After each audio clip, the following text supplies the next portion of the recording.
بسم الله الرحمن الرحيم بسم الله الرحمن الرحيم ومن أحسن قولا ممن دعا إلى الله وعمل صالحا وقال إنني من المسلمين. അല്ലാഹുവിങ്കലേക്ക് ക്ഷണിക്കുകയും സൽക്കർമ്മം പ്രവർത്തിക്കുകയും തീർച്ചയായും ഞാൻ മുസ്ലിങ്ങളുടെ കൂട്ടത്തിലാകുന്നു എന്നു പറയുകയും ചെയ്തവനേക്കാൾ വിശിഷ്ടമായ വാക്ക് പറയുന്ന മറ്റാരുണ്ട്? അസ്സലാമു അലൈക്കും വറഹ്മത്തുള്ളാഹി. ഇന്നൽ ഹംദലില്ലാഹ് നഹ്മദുഹു വനസ്തഈനുഹു വനുഅ്മിനു ബിഹി വനതവക്കലു അലൈഹി വനഊദു ബില്ലാഹി മിൻ ശുറൂരി അൻഫുസിനാ വമിൻ സയ്യിആതി അഅമാലിനാ. من يهده الله فلا مضل له ومن يضلل فلا هادي له وأشهد أن لا إله إلا الله وحده لا شريك له وأشهد أن محمدا عبده ورسوله أرسله بالهدى ودين الحق ليظهره على الدين كله ولو كره المشركون. أما بعد فإن خير الحديث كتاب الله وخير الهدي هدي محمد صلى الله عليه وسلم وشر الأمور محدثاتها وكل محدثة بدعة وكل بدعة ضلالة وكل ضلالة في النار. يا أيها الذين آمنوا اتقوا الله حق تقاته ولا تموتن إلا وأنتم مسلمون. اللهم صل على محمد وعلى آل محمد كما صليت على إبراهيم وعلى آل إبراهيم. اللهم بارك على محمد وعلى آل محمد كما باركت على إبراهيم وعلى آل إبراهيم إنك حميد مجيد. أعوذ بالله من الشيطان الرجيم.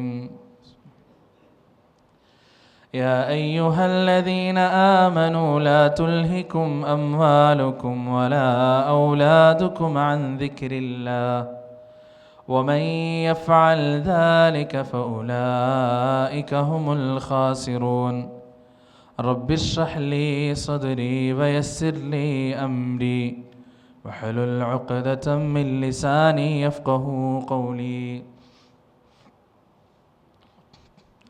ബഹുമാനമുള്ള സത്യവിശ്വാസിനികളെ, അള്ളാഹുവിൻ്റെ നിയമങ്ങളും നിർദ്ദേശങ്ങളും ജീവിതത്തിൻ്റെ നിഖില മേഖലകളിലും പാലിക്കണേ എന്നുണർത്തുകയാണ്.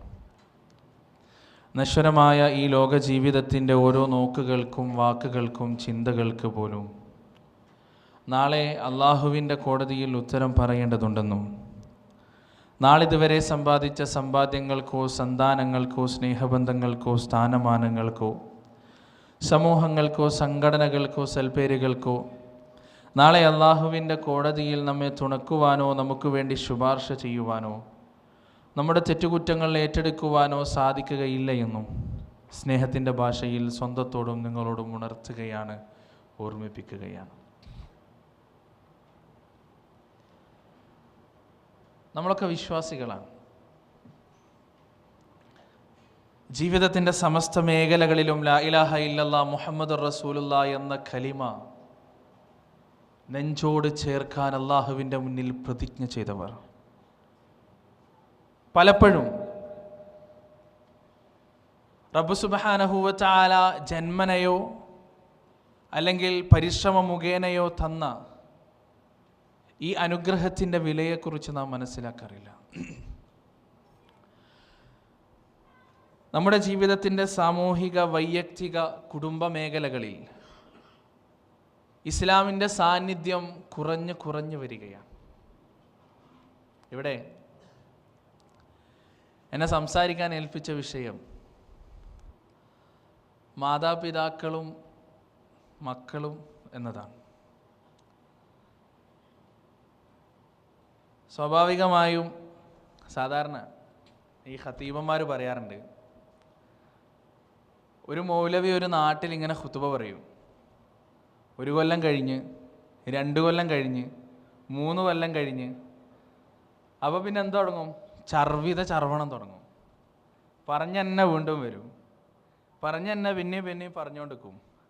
അപ്പോൾ ആൾക്കാർക്കൊക്കെ എന്താവും? ഏകദേശം മടുക്കും. ചെങ്ങായിൻ്റെ മരുന്നൊക്കെ കഴിഞ്ഞിരിക്കണം, ഇനിയൊന്നുമില്ല. അങ്ങനെയാണല്ലോ സാധാരണ. പുറത്ത് നിന്ന് ആരെങ്കിലും ക്ലാസ് എടുക്കാൻ വരുമ്പോൾ നമുക്ക് ഭയങ്കര ഇൻട്രസ്റ്റ് ആയിരിക്കും. കാരണം അയാൾക്ക് അന്ന് മാത്രമേ പറയേണ്ടതുള്ളൂ. ഇപ്പോൾ ഉദാഹരണത്തിന് അജ്മൽ മദനി ഈ ഏരിയയിലൊക്കെ ക്ലാസ് എടുക്കുന്ന ആളാണ്. അപ്പോൾ സത്യത്തിൽ ഇവിടെ പുതുതായിട്ട് വരുന്ന ഒരാൾ, അയാൾക്ക് 1 വട്ടം ക്ലാസ് എടുത്ത് പോയാൽ മതി, അതിനുള്ള മരുന്നേ ആവശ്യമുള്ളൂ. പക്ഷെ സ്ഥിരമായിട്ട് ദാഹിയായിട്ട് നിൽക്കുന്ന ഒരാളെ സംബന്ധിച്ചിടത്തോളം അയാൾക്ക് കുറേ മരുന്ന് വേണം. ഈ മരുന്ന് തീരുന്ന സമയത്ത് ഇത് റീഫില്ല് ചെയ്യാൻ വേണ്ടി ഉപയോഗിക്കുന്ന ഒരു സബ്ജക്റ്റാണ് മാതാപിതാക്കളും മക്കളും. സത്യം. കാരണം എത്ര മടുത്താലും, എത്ര അങ്ങോട്ട് മടുത്താലും, എത്ര ചെങ്ങായി ഇനി എന്ത് പറഞ്ഞാലും, ചില പള്ളിയിലൊക്കെ ഖുതുബ പറയാൻ തുടങ്ങിയാലും മുന്നിലിരുന്ന ആളുകൾ പക്ഷെ ഈ വിഷയം പറയുമ്പോണ്ടല്ലോ ആളുകളൊന്നും ഉണർന്നിരിക്കും. കാരണം ഈ വിഷയത്തിൻ്റെ പ്രാധാന്യം അതാണ്. വല്ലാത്തൊരു വിഷയമാണ്, വല്ലാഹി സത്യം, വല്ലാത്തൊരു വിഷയമാണ്. ഉമ്മ, വാപ്പ, മക്കൾ, ഇതില്ലാത്ത ആരുമില്ലല്ലോ.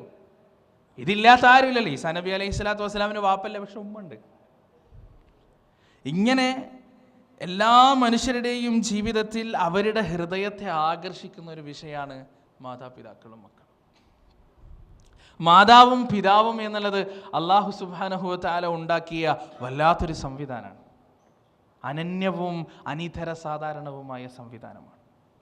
ഒരു കുഞ്ഞ് വളർന്നു വരാൻ അവൻ്റെ മനഃശാസ്ത്രപരമായ ശരീരശാസ്ത്രപരമായ പൂർണ്ണ വളർച്ചയിലെത്താൻ ഒരു ഉമ്മയുടെയും വാപ്പയുടെയും പരിചരണം അത്യന്താപേക്ഷിതമാണ്. ഇപ്പോൾ അമേരിക്കയിൽ ഏകദേശം 40 ലക്ഷത്തോളം സ്വവർഗ ദമ്പതികളുണ്ട്, ലെസ്ബിയൻ ഗേ ദമ്പതികൾ. അമേരിക്കൻ സൈക്യാട്രിസ്റ്റ് അസോസിയേഷന് ഏറ്റവും കൂടുതൽ എടങ്ങേറാക്കുന്ന, അവരെ ഏറ്റവും കൂടുതൽ ബുദ്ധിമുട്ടിക്കുന്ന, അവരുടെ മുന്നിൽ ഉത്തരമില്ലാത്ത ഒരു സമസ്യയായി നിലനിൽക്കുന്ന ഒരു വസ്തുത എന്താണെന്നറിയോ? ഈ സ്വവർഗ ദമ്പതികളുടെ കുട്ടികൾ നേരിടുന്ന മാനസിക പ്രശ്നങ്ങളാണ്. അവരുടെ മാനസിക പ്രശ്നങ്ങളെ വിശദീകരിക്കാൻ പോലും, അവരുടെ മാനസിക പ്രശ്നങ്ങളുടെ കാരണങ്ങൾ കണ്ടെത്തുന്നതിൽ പോലും വലിയ വലിയ മനഃശാസ്ത്രജ്ഞർ പരാജയപ്പെടുകയാണ്. അതിൻ്റെ കാരണം എന്താ? അവർ വളർന്നു വന്നത് പ്രകൃതിയാ ഉള്ള രീതിയിലല്ല. അല്ലാഹു സുബ്ഹാനഹു വ തആല ഒരു മനുഷ്യന്റെ പൂർണ്ണമായ വളർച്ചയ്ക്ക് നിദാനമായി ഒരു ആണിനെയും ഒരു പെണ്ണിനെയും പടച്ചു, ഒരു മാതാവിനെയും ഒരു പിതാവിനെയും പടച്ചു. ആ മാതാവിൽ നിന്നും പിതാവിൽ നിന്നും ലഭിക്കുന്ന മനഃശാസ്ത്രപരമായ ഒരു കുറേ സന്ദേശങ്ങളാണ് ഒരു മനുഷ്യനെ യഥാർത്ഥമായ ഒരു വ്യക്തിയാക്കി മാറ്റുന്നത്. ഇപ്പോൾ ഉദാഹരണം, ഒരു കുട്ടി, ആ കുട്ടി എന്തെങ്കിലും കുരുത്തക്കേട് ഒപ്പിക്കാൻ, എന്തെങ്കിലും ഒരു വികൃതി ഒപ്പിച്ച് ഉമ്മയും വാപ്പയും അവനെ പിടിച്ചു. അപ്പോൾ ഓൻ ഉമ്മാൻ്റെ അടുത്ത് പോവുക. ഉമ്മാൻ്റെ അടുത്ത് പോയിട്ട് 2 കരച്ചിൽ കരയാണ്. ഉമ്മ, അങ്ങനെ എനിക്ക് പറ്റിപ്പോയതാണ്, മറ്റേതാണ്, മറിച്ചതാണ്. അപ്പോൾ ഉമ്മ എന്ത് പറയും? സാരില്ല മോനെ, ഇനി നീ ചെയ്യാൻ പാടില്ല. അതിൽ നിന്ന് അവൻ മനസ്സിലാക്കുന്ന ഒരു സന്ദേശമുണ്ട്. എന്താണെന്നറിയോ? കണ്ണുനീരിന് ചില അർത്ഥങ്ങളുണ്ട്, കണ്ണുനീരിന് ചില വിലകളുണ്ട്. കണ്ണുനീര് കൊണ്ട് ചില ആളുകളുടെ സിമ്പതി നേടിയെടുക്കാൻ പറ്റും. കണ്ണുനീര് കൊണ്ട് സമൂഹത്തിൽ നിന്ന് ചിലത് നേടിയെടുക്കാനുണ്ട്. ചില വികാരങ്ങളും മാനിക്കപ്പെടേണ്ടതാണ്. കണ്ണുനീരൊലിപ്പിച്ച ഒരാൾ എൻ്റെ മുന്നിൽ നിൽക്കുമ്പോൾ അവൻ്റെ വികാരം ഞാൻ മാനിക്കണം എന്ന സന്ദേശം അവൻ എന്ത് ചെയ്യും? അതിൽ നിന്ന് പഠിക്കും. ഇപ്പം ചായയും ബിസ്ക്കറ്റും കൊടുത്താൽ എല്ലാവരും ചായയിലും ബിസ്ക്കറ്റിലും ശ്രദ്ധിക്കും കേട്ടോ. കൊടുക്കണല്ല പഠിച്ചാൽ എന്നോട് ദേഷ്യം പഠിക്കും. കൊടുത്തു.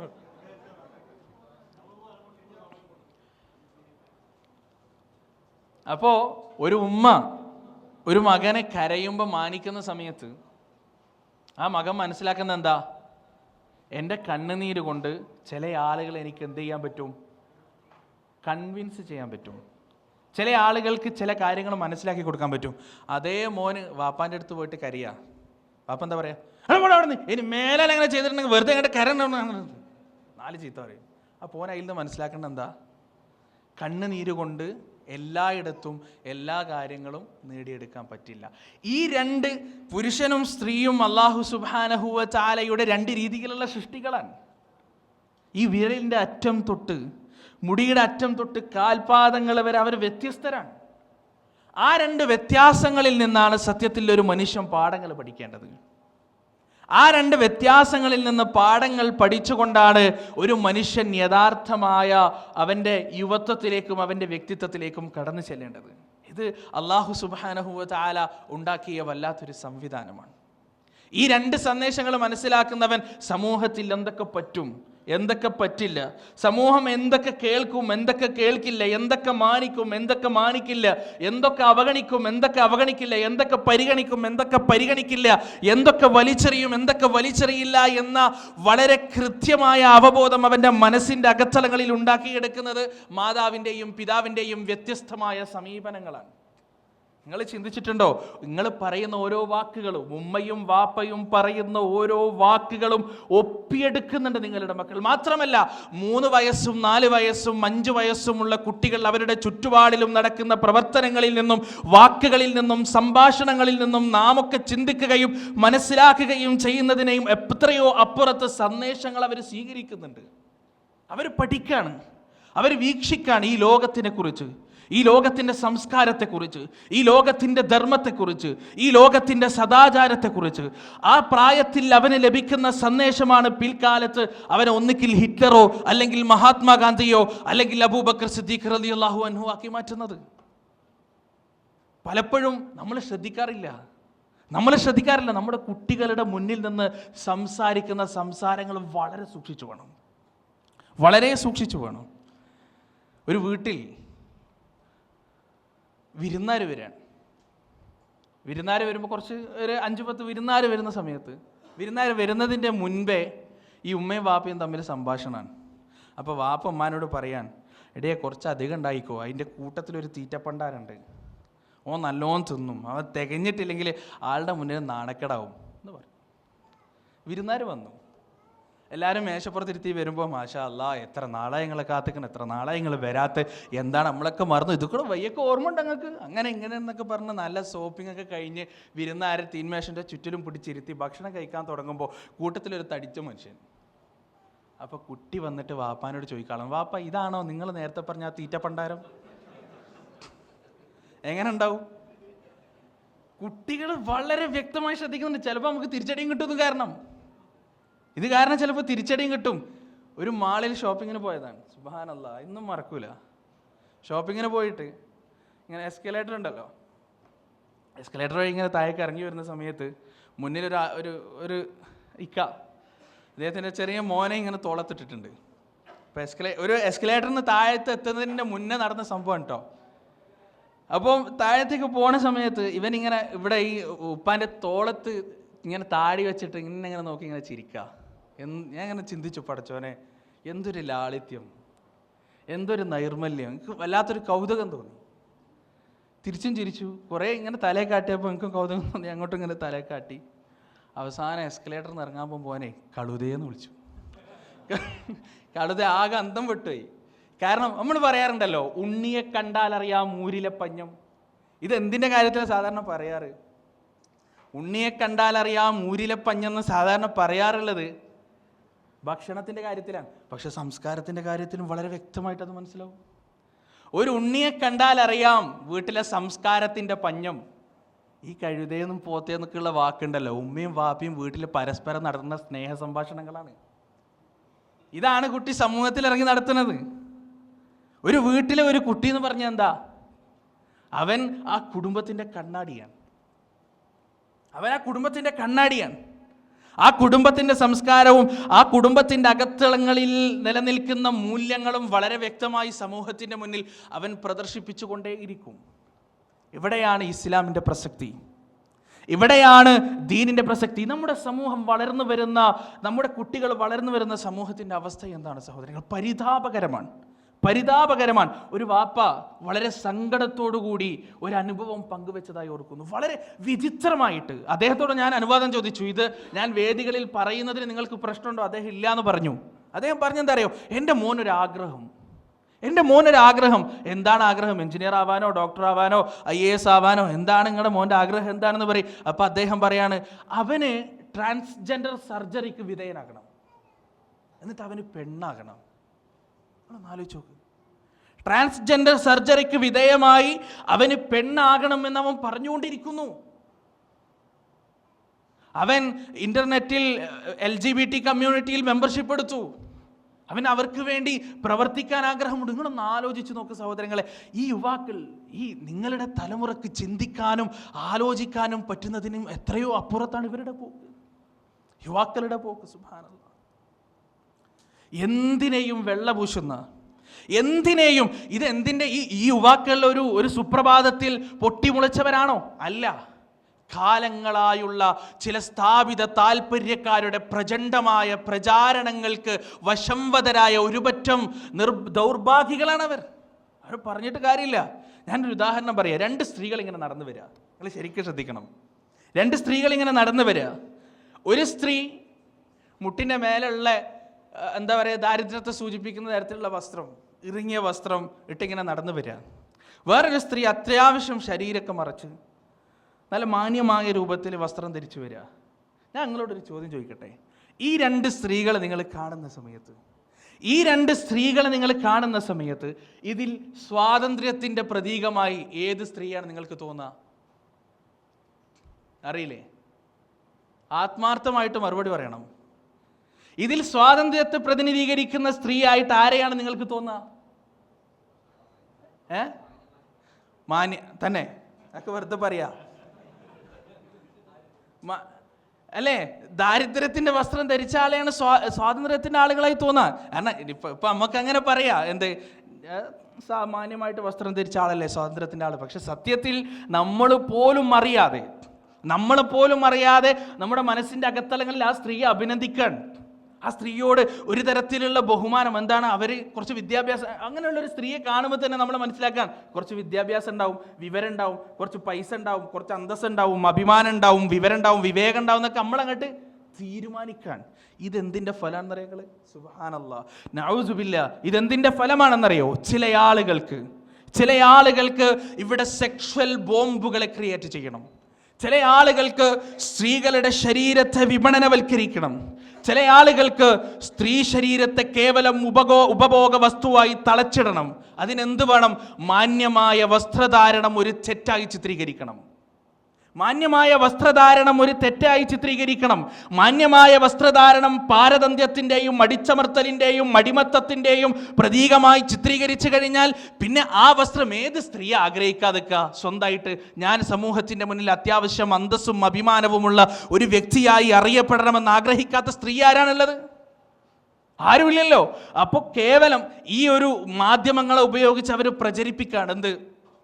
ഇങ്ങനെ വസ്ത്രം ധരിക്കുന്ന ആളുകൾ സ്വാതന്ത്ര്യത്തിൻ്റെ ആളാണ്, ഇങ്ങനെ വസ്ത്രം ധരിക്കുന്ന ആളുകൾ പുരോഗമനത്തിൻ്റെ ആളാണ്. മറിച്ച് വസ്ത്രം ധരിക്കുന്ന ആളുകളോ അവർ പാരമ്പര്യവാദികളാണ്. കൺസർവേറ്റീവ് മൈൻഡ് കൊണ്ട് ഒരു പുരോഗമനത്തിനും സഹകരിക്കാതെ കേവലം പോയത്തം കൊണ്ട് ജീവിക്കുന്ന ആളുകളാണ് മറ്റേ ആളുകൾ എന്ന് പറഞ്ഞാൽ സ്ത്രീകൾ പോലും അറിയാതെ, പെണ്ണുങ്ങൾ പോലും അറിയാതെ അവരെ ഉപഭോഗ വസ്തുവാക്കുന്ന ഒരു വൃത്തികെട്ട സംസ്കാരത്തിലേക്ക് അവരെ വലിച്ചിഴക്കുകയാണ് ചില ആളുകൾ. ആ കാലഘട്ടത്തിലാണ് നമ്മുടെ മക്കൾ ജീവിക്കുന്നത്. നിങ്ങളൊന്ന് ആലോചിച്ച് നോക്കൂ. വളരെ നല്ല നിലയിൽ ദീനനുസരിച്ച് ദീനിന്റെ എല്ലാ ഭാഗങ്ങളും കൃത്യമാക്കി കൊണ്ട് നടക്കുന്ന കുടുംബത്തിന്റെ അകത്ത് നിന്ന് പോലും പെൺകുട്ടികളെ അവരെ ഇളകാൻ, അവർ പറയാൻ ഞങ്ങൾക്ക് സ്വാതന്ത്ര്യം വേണ്ടേ? ഫെമിനിസ്റ്റ് ഒക്കെ അതിന്റെ കൊടുമ്പിരി കൊണ്ടിരിക്കുന്ന വല്ലാത്തൊരു സന്ദർഭത്തിലാണ് നമ്മൾ ജീവിക്കുന്നത്. ഇപ്പൊ ചുംബന സമരമൊക്കെ എന്താണ് സഹോദരങ്ങൾ? ആണും പെണ്ണും പരസ്യമായി നടുറോട്ടിൽ വെച്ച് ചുണ്ടുകൾ കോർത്ത് ചുംബിച്ചാൽ മാത്രമേ സ്ത്രീയുടെ സ്വാതന്ത്ര്യം സാക്ഷാത്കരിക്കപ്പെടുകയുള്ളൂ എന്ന് പറഞ്ഞ് മനസ്സിലാക്കാൻ ശ്രമിക്കാൻ ആരോട്?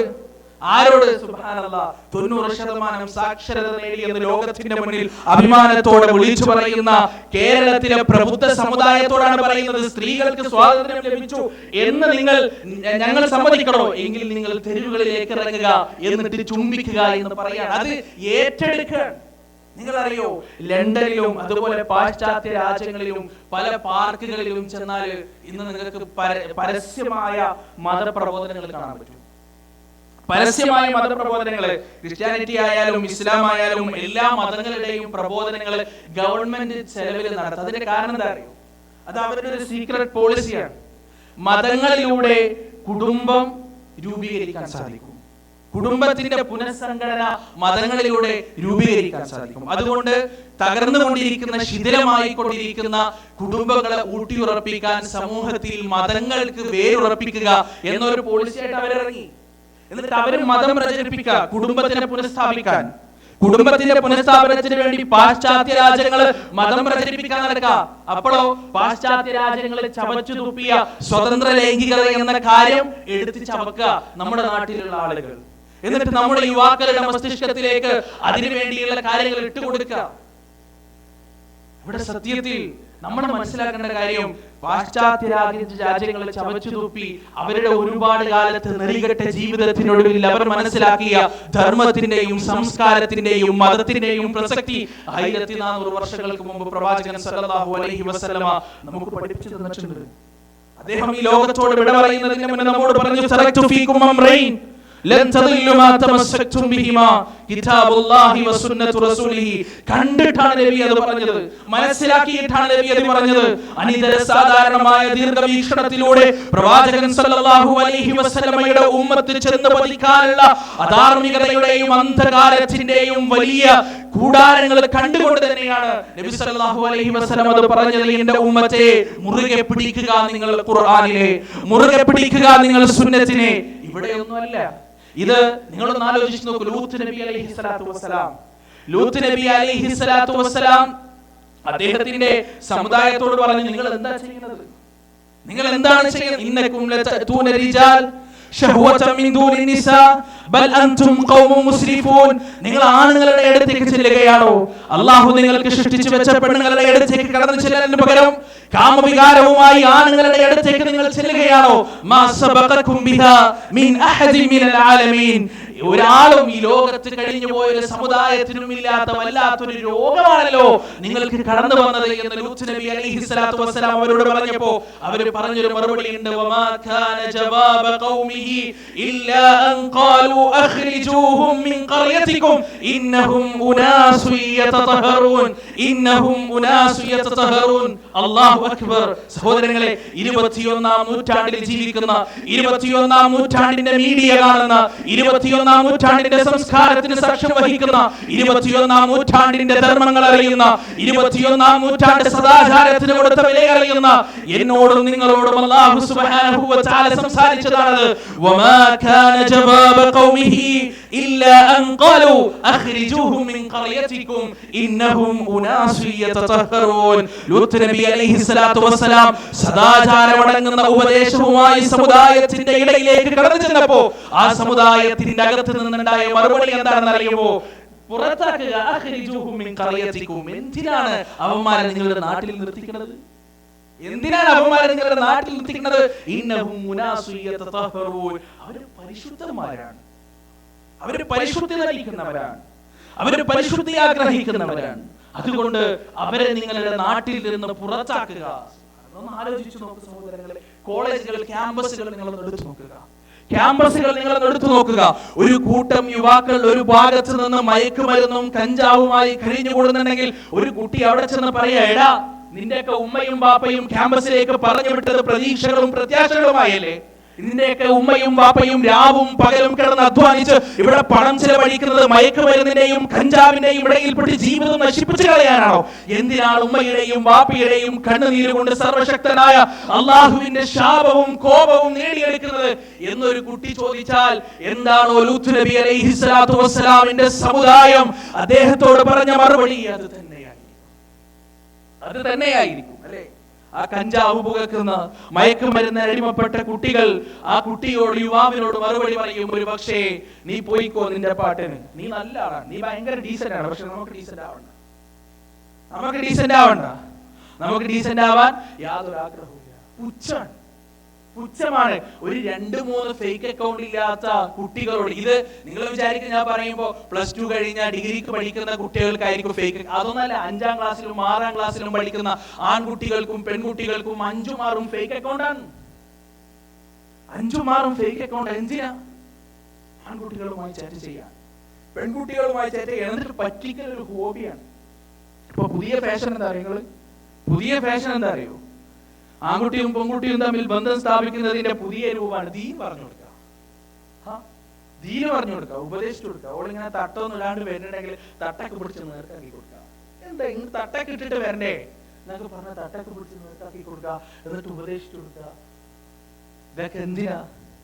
ഇതിന്റെയൊക്കെ ഉദ്ദേശം എന്താണ്? എന്നിട്ട് മണിക്കൂറുകളോളം രാത്രി, എൻ്റെ ഒരു കൂട്ടുകാരൻ ഈ സുന്നി മുജാഹിദ് തർക്കമുണ്ടല്ലോ, അത് കേൾക്കണത് തന്നെ അവനക്ക് കലിപ്പാണ്. സുന്നി മുജാഹിദ് തർക്കം അത് കേൾക്കുമ്പോ തന്നെ ദേഷ്യം പിടിക്കും. അങ്ങനെ പറയരുത്, ഇങ്ങനെ പറയരുത്, എല്ലാവരും മുസ്ലിങ്ങളാണ്, അങ്ങനെയാണ്, ഇങ്ങനെയാണ്. അത് കേൾക്കണമെന്ന് എനിക്ക് വിഷമമാണ്. പക്ഷെ കുറച്ച് കഴിഞ്ഞപ്പോ മോദൻ എൻ്റെ അടുത്ത് വന്നു, എന്നിട്ട് പറഞ്ഞു, ശരിക്കും ഈ സുന്നി മുജാഹിദും തമ്മിലുള്ള വ്യത്യാസം എന്താ? ഞാൻ ചോദിച്ചു, നിങ്ങൾക്ക് എന്താ വഹി വന്നോ? എന്താ പറ്റി? ദിവ്യബോധനം വന്നു. പോൻ പറഞ്ഞു, അതൊന്നല്ല, എന്റെ ക്ലാസ്സിലുള്ള ഒരു പെൺകുട്ടി ഓൾ ഭയങ്കര സുന്നിയാണ്, അപ്പൊ എനിക്ക് മുജാഹിദാവണം. എന്തിനാ മുജാഹിദാവണേ? ഓളായിട്ട് സംസാരിക്കാൻ എന്തെങ്കിലും ഒരു കാരണം വേണ്ടേ? നിങ്ങൾ കേട്ടിട്ടുണ്ടോ ഈ യുവാക്കൾ ഈ രണ്ട് അത്ഭുതപ്പെട്ടു പോയിട്ട് രാത്രി മുതൽ രാവിലെ വരെ സംസാരിക്കും. രാത്രി മുതൽ രാവിലെ വരെ ഫോണിൽ സംസാരിക്കുന്നത്. എന്താ ഈ സംസാരിക്കുന്നത്? സുബ്ഹാനല്ലാഹ്. കേട്ടു നോക്കിയാലും മനസ്സിലാവും. പിന്നെന്തുണ്ട്, വേറെന്തുണ്ട്, പിന്നെന്തൊക്കെ, വേറെന്തൊക്കെ, പിന്നെന്തൊക്കെ. ഇതന്നെ അതിന്റെ ഇടയിൽ അധികം ഉണ്ടാകുക. ഇതന്നെ അതിന്റെ ഇടയിൽ ഉണ്ടാകുക. നീ എന്താ തന്നെ ചപ്പാത്തി കറിയോ? അവള് ഏറ്റവും വലിയ വ്യത്യാസം എവിടെയാണെന്ന് അറിയോ? കാമുക ഇങ്ങനെ വിളിക്ക, എന്നിട്ട് അവളോട് ചോദിക്കാ, ഈ എന്താ തിന്ന്? ഞാൻ 2 ചപ്പാത്തി, ചപ്പാത്തിക്ക് പച്ചക്കറി, പച്ചക്കറിയിൽ 2 ഉരുളക്കിഴങ്ങിന്റെ കഷ്ണം, 2 ക്യാരറ്റിന്റെ കഷ്ണം, 2 ബീട്രൂട്ടിന്റെ കഷ്ണം. ഇതേ ഇവൻ ഹോസ്റ്റലിലാണെങ്കിൽ ഉമ്മ വിളിക്ക, നീ എന്താ തിന്ന്? ചപ്പാത്തി തിന്ന്. വേറെ എന്തെങ്കിലും സുഖം തന്നെ, ഇങ്ങനെ മറുപടി പറയുള്ളൂ. ഇത് പൈശാചികമല്ലേ? ഇത് പൈശാചികം. ഇവിടെ ഈ സകല തരത്തിലുള്ള തിന്മക്ക് വേണ്ടിയുള്ള, വൃത്തികേടിന് വേണ്ടിയുള്ള എല്ലാ വാതിലുകളും 4 ഭാഗത്തു നിന്നും തുറന്നു കൊടുക്കുക. രാത്രി പാതിരാവ് കഴിഞ്ഞാൽ പ്രത്യേക ഓഫർ. ഇതാർക്ക് വേണ്ടിയാ? കൂരിരുട്ടുകളെ ആഗ്രഹിക്കുന്ന അധർമ്മത്തിന്റെ ശക്തികൾക്ക് വേണ്ടിയല്ലാതെ, കൂരിരുട്ടുകൾക്ക് മറവിൽ മാത്രം സംസാരിക്കപ്പെടാവുന്ന കാര്യങ്ങൾ സംസാരിക്കാൻ വേണ്ടിയല്ലാതെ നാട്ടിലെ പല ടെലികോം കമ്പനികളും എന്തിനു വേണ്ടിയാണ് പാതിരാ കഴിഞ്ഞ് ഓഫറുകൾ നൽകുന്നത്? നമ്മുടെ മക്കളെ നാശത്തിലേക്ക് വലിച്ചെറിയാൻ, നമ്മുടെ മക്കളെ ഒരിക്കലും കരകയറാൻ കഴിയാത്ത അന്ധകാരത്തിന്റെ ഗർത്തത്തിലേക്ക് വലിച്ചെറിയാൻ. അവിടെയാണ് നമ്മുടെ മക്കൾക്ക് നാം ദീൻ പറഞ്ഞു കൊടുക്കേണ്ടത്. അവിടെയാണ് നമ്മുടെ മക്കൾക്ക് നാം പരിശുദ്ധ ഖുർആൻ കയ്യിൽ വെച്ച് കൊടുക്കേണ്ടത്. സഹോദരങ്ങളെ, ഒരു കാര്യം നാം മനസ്സിലാക്കേണ്ടത് എന്താ അറിയോ? നമ്മുടെ നിയന്ത്രണം അതുകൊണ്ട് നമ്മുടെ മക്കളെ നന്നാക്കാൻ സാധിക്കുമെന്ന് ആരെങ്കിലും വിചാരിച്ചിട്ട് നിങ്ങൾക്ക് പറ്റിയില്ല. കണ്ണുനീരൊലിപ്പിച്ചുകൊണ്ട് ഗദ്ഗത കണ്ടനായി നിങ്ങളുടെ മകളോട് നിങ്ങൾ ചോദിച്ചു നോക്കുക, മോളെ നിങ്ങൾക്ക് എത്ര ഫേക്ക് അക്കൗണ്ട് ഉണ്ട്? പറയില്ല അവൾ. മകനോട് ചോദിച്ചു നോക്കുക, നിങ്ങൾക്ക് എത്ര ഫേക്ക് അക്കൗണ്ട് ഉണ്ട് മോനെ? പറയില്ല അവൻ. സ്വന്തം വാപ്പ മുന്നിൽ കിടന്ന് പിടഞ്ഞു ഭരിച്ചാലും പറയാത്തത്ര മനസ്സിന്റെ ധാർഷ്ട്യവും ദാർഢ്യവും നേടിപ്പോയി ഇന്നിന്റെ കാലഘട്ടത്തിലുള്ള യുവാക്കൾ. പക്ഷേ അവരെ തകർക്കാൻ, അവരുടെ ഹൃദയത്തെ പിടിച്ചു കെട്ടാൻ, അവരുടെ കണ്ണ് നിറക്കാൻ, അവരുടെ മനസ്സിനെ കീഴടക്കാൻ ലോകൈകനാഥനായ അല്ലാഹു സുബ്ഹാനഹു വ തആല നമുക്കൊരായുധം നൽകിയിട്ടുണ്ട്. അതാണ് പരിശുദ്ധ ഖുർആൻ. അതാണ് മതം. ആ മതത്തിന്റെ അപ്പുറത്തേക്ക് ഒന്നിനും വില വരില്ല, ഒന്നും വില പോകില്ല. ഒരാണും ഒരു പെണ്ണും മെഡിക്കൽ കോളേജിൽ പ്രേമിച്ചു. ഒരു ക്രിസ്ത്യാനി ചെക്കൻ, സെബാസ്റ്റ്യൻ എന്ന് പറയുന്ന ഒരു ക്രിസ്ത്യാനി ചെക്കനും ഒരു മുസ്ലിം പെൺകുട്ടിയും മെഡിക്കൽ കോളേജിൽ മുടിഞ്ഞ പ്രേമം. അങ്ങനെ പ്രേമം മൂത്ത് പഠനത്തിന്റെ പകുതിയിൽ ഇവള് വീട്ടിൽ പോയിട്ട് പറഞ്ഞു, എനിക്ക് ക്രിസ്ത്യാനി ആവണം, അങ്ങനെയാണ് ഞാൻ ഓന്റെ കൂടെ മാത്രമേ പോവുള്ളൂ. ഇവളുടെ വാപ്പ വലിയ പൈസക്കാരനാണ്, നാട്ടിൽ അറിയപ്പെട്ട ഹാജിയാരാണ്. അങ്ങനെ വരുന്ന കല്യാണ ആലോചനകളൊക്കെ ഇവള് മുടക്കുക, ഒന്നിനും സമ്മതിക്കൂല. അവസാനം വാപ്പ ആ ചെക്കനെ വിളിപ്പിച്ചു, സെബാസ്റ്റ്യനെ വിളിപ്പിച്ചിട്ട് പറഞ്ഞു, മോനെ, ഞാൻ ഒരുപാട് പ്രതീക്ഷിച്ചൊരു മോളാണ് എൻ്റെത്, ഒരുപാട് പ്രത്യാശ ഉണ്ടായിരുന്നു. അതുകൊണ്ട് നീ ഒരു കാര്യം ചെയ്യണം, നീ മുസ്ലിം ആകും, ഞാൻ എൻ്റെ മകളെ നിനക്ക് കെട്ടിച്ചേരാം. അത്രേ അദ്ദേഹം പറഞ്ഞുള്ളൂ. പക്ഷേ ഈ യുവാവ് ഇസ്ലാം പഠിക്കാൻ തീരുമാനിച്ചു, സെബാസ്റ്റ്യൻ ഇസ്ലാം പഠിക്കാൻ തീരുമാനിച്ചു. അദ്ദേഹം പല ഭാഗത്ത് നിന്ന് ഇസ്ലാമിനെ കുറിച്ച് പഠിച്ചു, ഖുർആനിനെ കുറിച്ച് പഠിച്ചു, ദീനിനെ കുറിച്ച് പഠിച്ചു. നബി സല്ലല്ലാഹു അലൈഹി വസല്ലമയുടെ ജീവിതത്തിനെ കുറിച്ച് പഠിച്ചു. ഇത്ര താടിയുള്ള നല്ലൊരു മുസ്ലിമായി 6 മാസം കഴിഞ്ഞു, 7 മാസം കഴിഞ്ഞു, 8 മാസം കഴിഞ്ഞു. സെബാസ്റ്റ്യനെ കുറിച്ച് ഒരു വിവരമില്ല. അവസാനം ഈ ഹാജാര് സെബാസ്റ്റ്യനെ തെരഞ്ഞു പിടിച്ചു. ഇപ്പൊ സെബാസ്റ്റ്യൻ അബ്ദുറഹ്മാനാണ്. തെരഞ്ഞു പിടിച്ചു. എന്നിട്ട് ഈ യുവാവിനോട് ചോദിച്ചു, എന്താണ് നീ എന്റെ മോളെ ഉപേക്ഷിച്ചു പോവാണോ? നിന്റെ ഒരു വിവരമില്ലല്ലോ. ഈ യുവാവ് മറുപടി പറഞ്ഞു, നിങ്ങളുടെ മോളെ എനിക്ക് വേണ്ട, നിങ്ങളുടെ മകളെ എനിക്ക് വേണ്ട. നിങ്ങളുടെ മകൾ ഒരു യഥാർത്ഥ മുസ്ലിം ആയിരുന്നെങ്കിൽ നിങ്ങളെ വഞ്ചിച്ചുകൊണ്ട്, നിങ്ങളുടെ ഭാര്യയെ വഞ്ചിച്ചുകൊണ്ട് എന്റെ കൈ പിടിച്ചു വരാൻ അവൾ തയ്യാറാകുമായിരുന്നില്ല. നിങ്ങളുടെ മകൾ യഥാർത്ഥ മുസ്ലിമത്തായിരുന്നെങ്കിൽ അള്ളാഹുവിന്റെ കോപത്തിന് വിധേയമാകുന്ന തരത്തിലുള്ള സംസാരത്തിൽ ഞാനുമായി ഏർപ്പെടുമായിരുന്നില്ല. നിങ്ങളുടെ മകൾ യഥാർത്ഥ മുസ്ലിമത്തായിരുന്നെങ്കിൽ അള്ളാഹു ഹറാമാക്കിയ കാര്യങ്ങൾ ചെയ്യാൻ അവൾ തയ്യാറാകുമായിരുന്നില്ല. അതുകൊണ്ട് എനിക്ക് എന്റെ ജീവിത സഖിയായി ഞാൻ ഇന്ന് ആഗ്രഹിക്കുന്നത് അശ്ഹദു അല്ലാ ഇലാഹ ഇല്ലല്ലാഹ് വഅശ്ഹദു അന്ന മുഹമ്മദ റസൂലുള്ളാഹി എന്ന യഥാർത്ഥ കലിമത്ത് ഹൃദയത്തിന്റെ അകത്തളങ്ങളിൽ രൂഢമൂലമാക്കി ജീവിതത്തിന്റെ സമസ്ത മേഖലകളിലും നബി സല്ലല്ലാഹു അലൈഹി വസല്ലമയുടെ മാതൃക കൊണ്ട് നടക്കുന്ന ഒരു പെണ്ണിനെയാണ് എനിക്ക് എന്റെ ജീവിതത്തിൽ വേണ്ടത്. അതുപോലെ നിങ്ങളുടെ മകളെ ആക്കി തീർക്കാൻ നിങ്ങൾക്ക് കഴിയുമെങ്കിൽ ഇതാ അബ്ദുറഹ്മാൻ 2 കൈയും നീട്ടി നിങ്ങളുടെ മകളെ സ്വീകരിക്കാം. അല്ലാത്ത കാലത്തോളം പ്രേമിക്കുന്ന ഒരു പെണ്ണിനെ, ഉമ്മയുടെ കണ്ണുനീര് കാണാത്തൊരു പെണ്ണിനെ, വാപ്പയുടെ കണ്ണുനീര് കാണാത്തൊരു പെണ്ണിനെ സ്വീകരിക്കാൻ ഞാൻ തയ്യാറല്ല എന്ന് ഒരു യുവാവ് പറഞ്ഞെങ്കിൽ സെബാസ്റ്റ്യനിൽ നിന്ന് അബ്ദുറഹ്മാനിലേക്ക് മാറുമ്പോൾ അവന്റെ മനസ്സിലേക്ക് മതത്തിന്റെ ചിന്തകൾ ഉരുത്തിരിഞ്ഞു വന്നു. അവന്റെ ഹൃദയത്തിലേക്ക് പരിശുദ്ധ ഖുർആൻ കടന്നു വന്നു. അവന്റെ മനസ്സിന്റെ അന്തരാളങ്ങളിൽ അല്ലാഹു സുബ്ഹാനഹു വ തആലയുടെ ഉപദേശങ്ങൾ കടന്നു വന്നു. കഴിഞ്ഞില്ല അവന് വഞ്ചിക്കാൻ, ചതിയുടെ മാർഗം സ്വീകരിക്കാൻ അവന് കഴിഞ്ഞില്ല. അവൻ ആ പിതാവിന്റെ മുന്നിൽ ശക്തിയുക്തം മറുപടി പറഞ്ഞു. കോടതി വരാന്തകളിൽ കാമുകിയുടെയും കാമുകന്റെയും കൈപിടിച്ചുകൊണ്ട് നടന്നു പോകുന്ന സമയത്ത് വാദങ്ങളിൽ തോറ്റ് നിസ്സഹായരായി ഒന്നിനും പറ്റാതെ പ്രതികരിക്കാൻ സാധിക്കാതെ സ്വന്തം മക്കളുടെ മുന്നിൽ, നാട്ടുകാരുടെ മുന്നിൽ അവരെ തിരിച്ചു കെട്ടാൻ വേണ്ടി വാദിച്ച് അവസാനം പരാജയപ്പെട്ട് ലജ്ജിതരായി നാണം കെട്ട് ഉമ്മയും വാപ്പയും കൈപിടിച്ചുകൊണ്ട് തലതാഴ്ത്തി നിൽക്കുന്ന സമയത്ത് വിജയിച്ച സന്തോഷത്തോടെ, വിജയിച്ച അഭിമാനത്തോടെ ആ ഉമ്മയുടെയും വാപ്പയുടെയും മുന്നിലൂടെ നടന്നു പോകുന്ന യുവത്വം കാണിക്കുന്നത് മതത്തിന്റെ ഇല്ലായ്മയാണ്. ഖുർആനിനെ വലിച്ചെറിഞ്ഞ ഈ സമൂഹം ഖുർആനിനെ വലിച്ചെറിഞ്ഞതിന്റെ പ്രത്യാഘാതമാണ്. അതുകൊണ്ട് സഹോദരങ്ങളെ, നമ്മുടെ മക്കളുടെ വിദ്യാഭ്യാസം, നമ്മുടെ മക്കളുടെ ജീവിതം, അതിൽ ഏറ്റവും പ്രഥമമായി വരേണ്ടത് പരിശുദ്ധ ഖുർആനാണ്. അതിൽ ഏറ്റവും പ്രഥമമായി വരേണ്ടത് മതമാണ്. അതിൽ ഏറ്റവും പ്രഥമമായി വരേണ്ടത് പ്രവാചകൻ സല്ലല്ലാഹു അലൈഹി വസല്ലമയുടെ ജീവിതചര്യയാണ്. എന്നാൽ സെബാസ്റ്റ്യൻ അബ്ദുറഹ്മാനാകും ഈ യുവാവ്, അദ്ദേഹം മതത്തിൽ നിൽക്കുന്ന സമയത്ത് അദ്ദേഹത്തിന്റെ മനസ്സിൽ ഗൗരവമുണ്ടായിരുന്നില്ല. ചെയ്യുന്ന കാര്യത്തിന്റെ അബദ്ധത്തെ കുറിച്ച് അദ്ദേഹത്തിന് ബോധമുണ്ടായിരുന്നില്ല. പക്ഷേ യഥാർത്ഥ മതത്തെ കുറിച്ച് പഠിച്ചപ്പോൾ അദ്ദേഹം ആലോചിച്ചു, ഒരു മനുഷ്യനെ മനുഷ്യനാക്കുന്നത് സഹോദരങ്ങളെ സത്യത്തിൽ മതമല്ലേ? ഇവിടെ സാധാരണയായി യുക്തിവാദികൾ ചോദിക്കുന്ന ഒരു ചോദ്യമുണ്ട്. എന്താണ്? എന്നാൽ മതം കാരണമല്ലേ ലോകത്തെല്ലാ പ്രശ്നങ്ങളും ഉണ്ടായത്? ലോകത്തെല്ലാ കുഴപ്പങ്ങളും, യുദ്ധങ്ങളും, രക്തച്ചൊരിച്ചിലുകളും ഉണ്ടായത് മതം കാരണമല്ലേ? അതെന്താ നിങ്ങൾ പറയാത്തത്? മതം കാരണമല്ല, മതം കാരണമല്ല.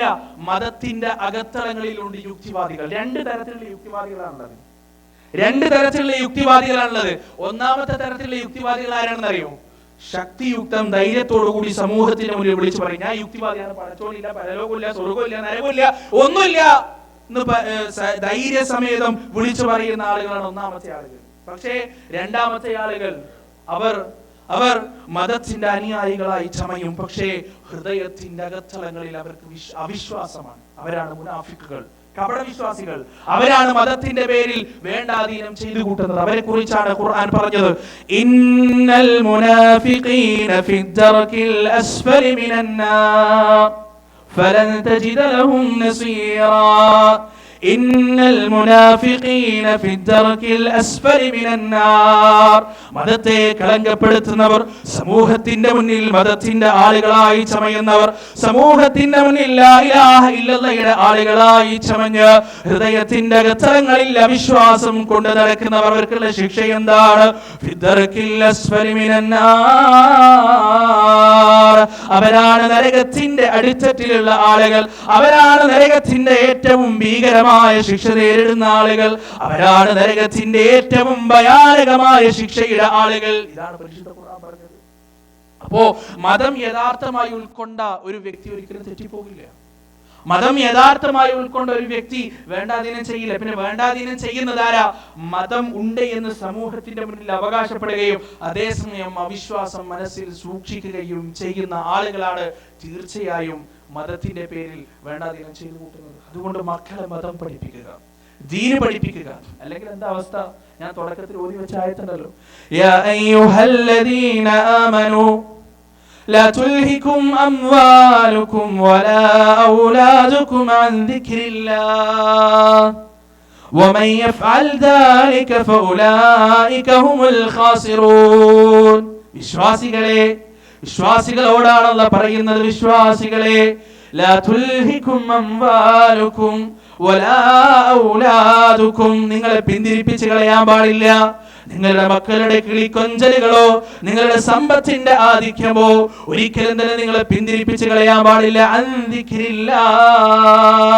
അള്ളാഹുവിന്റെ ഓർമ്മയെ കുറിച്ച്, അള്ളാഹുവിന്റെ സ്മരണയെ തൊട്ട്, അള്ളാഹുവിനെ കുറിച്ചുള്ള ചിന്തയെ തൊട്ട് നിങ്ങളുടെ മക്കളോ നിങ്ങളുടെ നിങ്ങളുടെ സന്താനങ്ങളോ ഒരിക്കലും തന്നെ നിങ്ങളെ പിന്തിരിപ്പിച്ച് കളയാൻ പാടില്ല.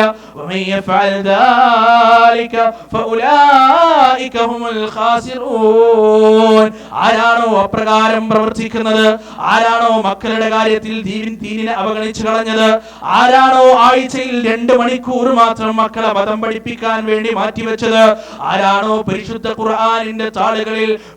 ഖുർആനിന്റെ താളുകൾക്ക് മക്കളുടെ ജീവിതത്തിൽ പ്രഥമത്വം നൽകാതിരുന്നത്, അവരാണ് നഷ്ടക്കാര്, അവരാണ് അങ്ങേയറ്റത്തെ നഷ്ടക്കാരികൾ. ഇതാണ് പരിശുദ്ധ ഖുർആൻ പറഞ്ഞത്. മക്കളെ പഠിപ്പിക്കുന്ന കാര്യത്തിൽ എന്തൊരു ആത്മാർത്ഥതയാണ്, എത്ര പണമാണ് ചെലവഴിക്കുന്നത് സഹോദരങ്ങളെ.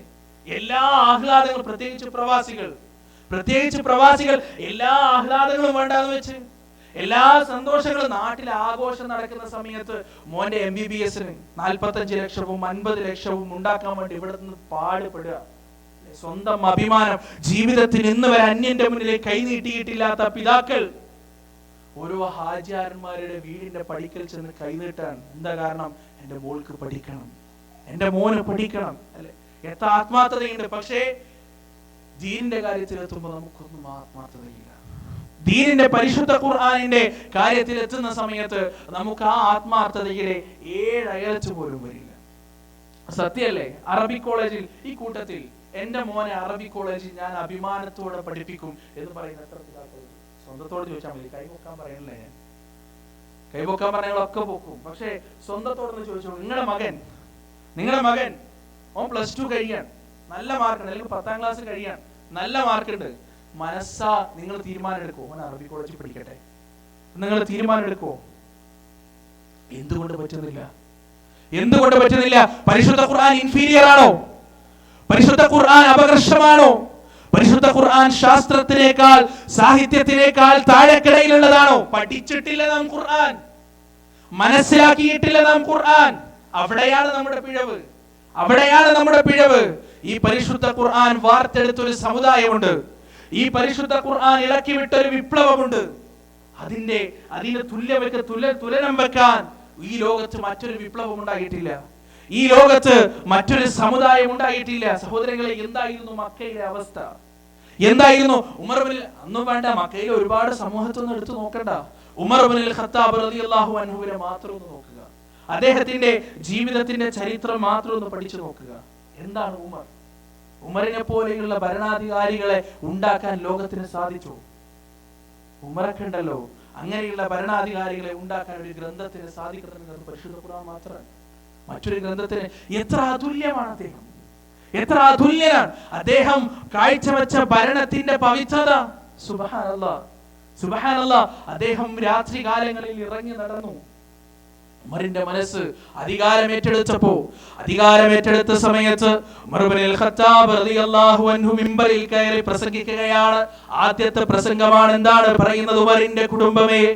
ഉമറിന്റെ കുടുംബമേ, ഞാനിതാ ഭരണം ഏറ്റെടുത്തിരിക്കുകയാണ്, ഞാനിതാ ഇസ്ലാമിക ഖിലാഫത്ത് ഏറ്റെടുത്തിരിക്കുകയാണ്, നിങ്ങളൊരു കാര്യം മനസ്സിലാക്കുക, ഉമറുമായി കുടുംബ ബന്ധമുള്ളവർ, ഉമറുമായി രക്തബന്ധമുള്ളവർ ഒരു കാര്യം മനസ്സിലാക്കുക. നിങ്ങളിൽ ആരെങ്കിലും തെറ്റ് ചെയ്താൽ, നിങ്ങളിൽ ആരെങ്കിലും നിയമവിരുദ്ധമായ പ്രവർത്തനങ്ങൾ ഏർപ്പെട്ടാൽ, സാധാരണ ജനങ്ങളെ ശിക്ഷിക്കുന്നതിനേക്കാൾ ഇരട്ടിയായി ഞാൻ നിങ്ങളെ ശിക്ഷിക്കുന്നതാണ്. അതിന്റെ കാരണം എന്താണ്?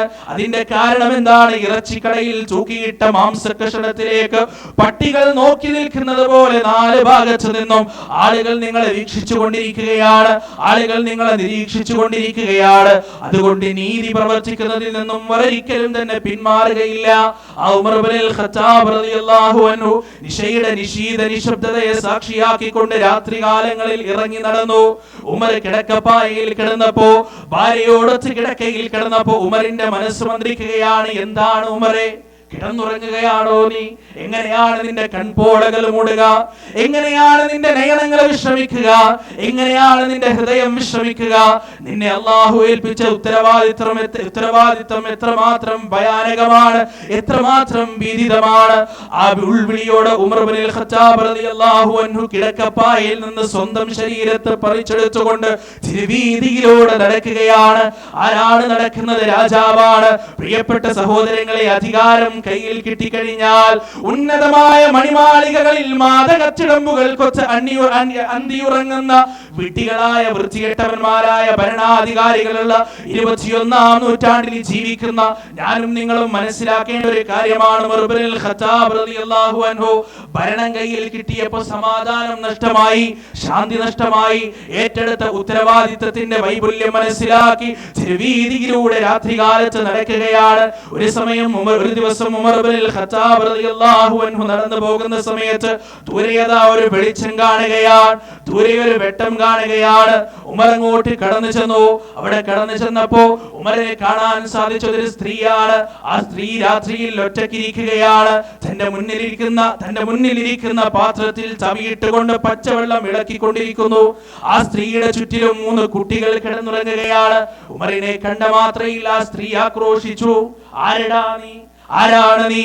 എന്ത് ധൈര്യത്തിലാണ് നീ എന്റെ ഇടത്തേക്ക് കടന്നു വന്നത്? ആരാണ് രാജ്യം ഭരിക്കുന്നതെന്ന് നിനക്കറിയില്ലേ? ആരുടെ കയ്യിലാണ് രാജഭരണത്തിന്റെ കടിഞ്ഞാണുള്ളതെന്ന് നിനക്കറിയില്ലേ? ഒരു സ്ത്രീ ഒറ്റയ്ക്കിരിക്കുന്ന സമയത്ത് കടന്നു വന്നാൽ അമീറുൽ മുഅ്മിനീൻ ഉമർ ഇബ്നുൽ ഖത്താബ് റളിയല്ലാഹു അൻഹു എത്തരത്തിലാണ് പ്രതികരിക്കുക എന്നതിനെ കുറിച്ച് എന്തെങ്കിലും ബോധം നിനക്കുണ്ടോ എന്ന് ചോദിച്ചപ്പോ ഉമർ മറുപടി പറയുകയാണ്, വന്നത് ഉമറാണെന്നറിയാതെ, വന്നത് ഖലീഫ ഉമറാണെന്നറിയാതെ അത്തരത്തിൽ സംസാരിച്ച സ്ത്രീയോട് ഉമർ മറുപടി പറയുകയാണ്, ഞാൻ നിങ്ങളെ ഉപദ്രവിക്കാൻ വന്നതല്ല. ഉമറിനെ കുറിച്ച് എനിക്കറിയാം, ഉമറിന്റെ സ്വഭാവത്തെ കുറിച്ച് എനിക്കറിയാം. അനീതി നടമാടിയാൽ ഉമർ പ്രതികരിക്കുമെന്ന് എനിക്കറിയാം. അതുകൊണ്ട് നിങ്ങളുടെ രോമത്ത് പോലും ഞാൻ തൊടില്ല. എന്തെങ്കിലും സഹായം വേണമെങ്കിൽ എന്നോട് പറഞ്ഞോളൂ, ഞാനത് നിറവേറ്റി തരാം. ആ സ്ത്രീ ഉമറിനോട് പറയുകയാണ്, അല്ലാഹു ഉമറിന് പുറത്തു കൊടുക്കട്ടെ, അമീറുൽ മുഅ്മിനീൻ അല്ലാഹു പുറത്തു കൊടുക്കട്ടെ. ഞങ്ങൾ ദാരിദ്ര്യത്തിലാണ്, അദ്ദേഹമാണല്ലോ ഈ രാജ്യം ഭരിക്കുന്നത്. ഞങ്ങളുടെ ദാരിദ്ര്യം കാണാൻ അദ്ദേഹത്തിന് സാധിച്ചില്ല. അദ്ദേഹത്തെ കണ്ട് വല്ല സഹായവും കിട്ടുമോ എന്ന് നോക്കാനാണ് ഞാൻ വന്നത് എന്ന് പറഞ്ഞ ആ സ്ത്രീയുടെ മുഖത്തേക്ക് ഉമർ ഇബ്നുൽ ഖത്താബ് റളിയല്ലാഹു അൻഹു നോക്കി തിരിഞ്ഞു നടക്കുകയാണ്. തിരിഞ്ഞു നടന്ന് ഉറങ്ങുന്ന മന്ത്രിയുടെ വീടിന്റെ വാതിലിൽ ചെന്ന് കൊട്ടി വിളിക്കുകയാണ്. വാതിൽ തുറന്ന മന്ത്രിയോട് ഉമർ ഇബ്നുൽ ഖത്താബ് ചോദിക്കുകയാണ്, എന്റെ രാജ്യത്തിൽ, ഞാൻ ഭരിക്കുന്ന രാജ്യത്തിൽ, ഞാനാൽ ഭരിക്കപ്പെടുന്ന പ്രജകളിൽ ആരെങ്കിലും ദാരിദ്ര്യം അനുഭവിക്കുന്നുണ്ടോ? ആരെങ്കിലും കഷ്ടപ്പാട് അനുഭവിക്കുന്നുണ്ടോ? ആരെങ്കിലും പ്രയാസം അനുഭവിക്കുന്നുണ്ടോ എന്ന് ചോദിച്ചപ്പോ മന്ത്രി കൈമലർച്ചിക്കൊണ്ട് മറുപടി പറയുകയാണ്, അമീറുൽ മുഅ്മിനീൻ, എനിക്കറിയില്ല. എന്നെ കൊണ്ട് കഴിയുന്ന വിധം, എന്നാലാവുന്ന വിധം ഞാൻ അന്വേഷിച്ചിട്ടുണ്ട്, എനിക്കറിയില്ല.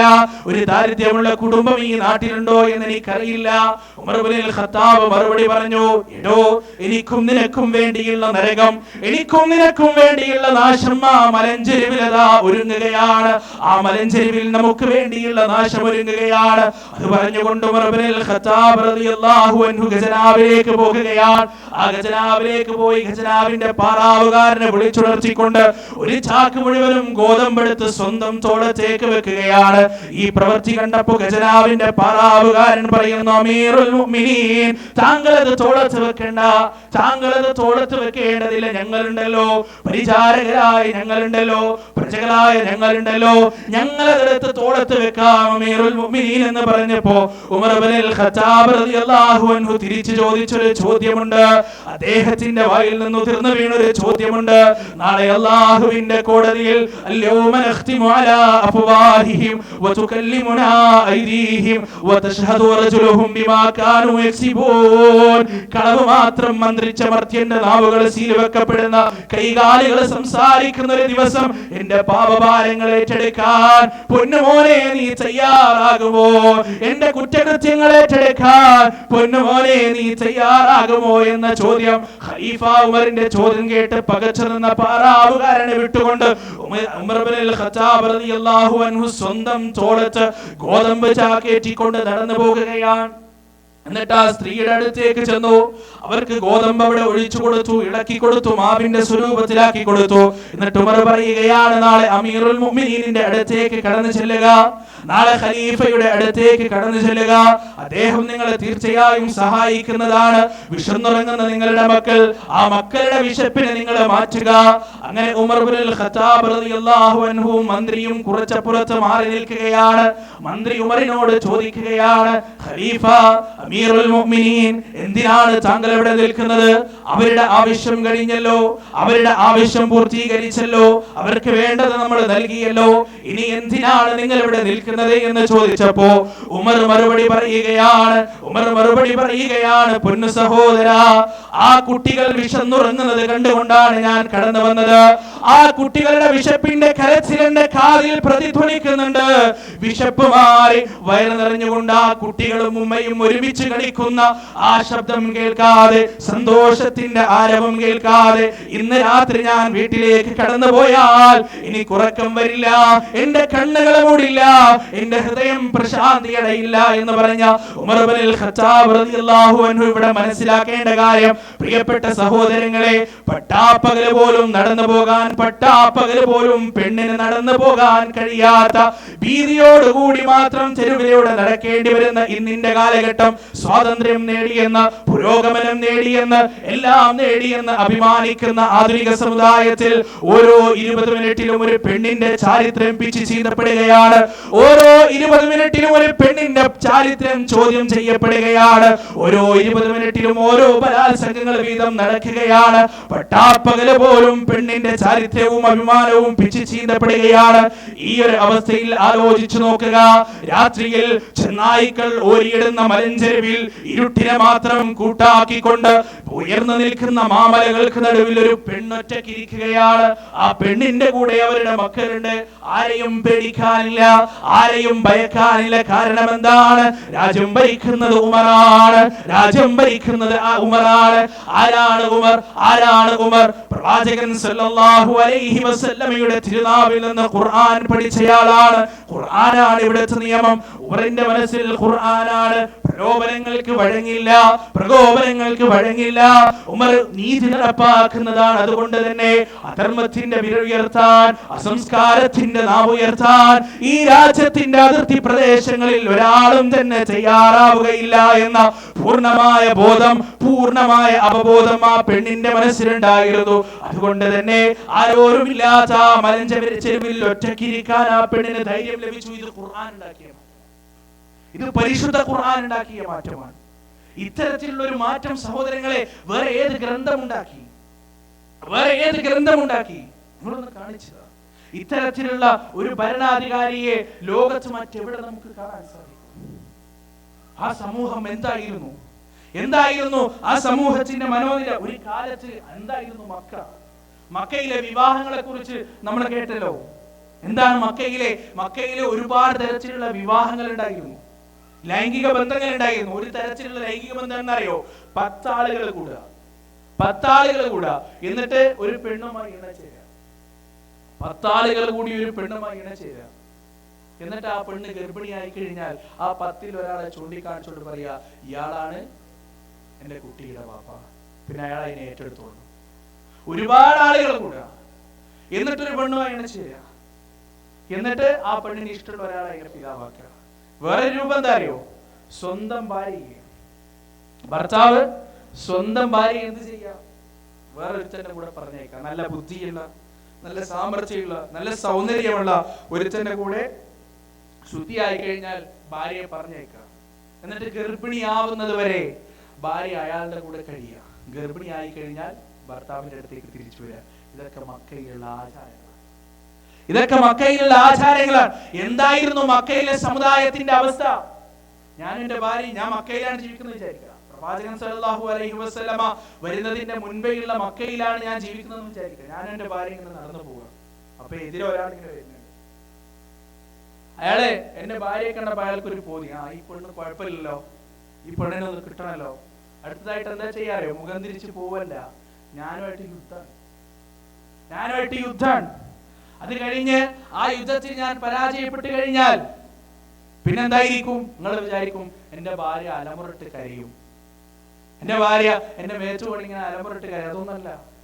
എന്റെ ഭാര്യ അയാളുടെ കൈ പിടിക്കും, എന്നിട്ട് തിരിഞ്ഞു നോക്കിയിട്ട് ഓനോട് പറയും, ചെങ്ങായി ആദ്യം പോയിട്ട് ഒരാണാകും, ആദ്യം പോയിട്ട് ആണത്തം എന്താണെന്ന് മനസ്സിലാക്കുക, ആണത്തമുള്ള ഒരു പുരുഷനായി വാ, അപ്പൊ ഞാൻ നിങ്ങളുടെ കൂടെ വരാം എന്ന് പറഞ്ഞ് സ്വന്തം ഭർത്താവിനെ അവിടെ ഉപേക്ഷിച്ച് വരുത്തന്റെ കൂടെ കൈപിടിച്ച് നടന്നു പോകും. അതായിരുന്നു മക്കയിലെ സംസ്കാരം.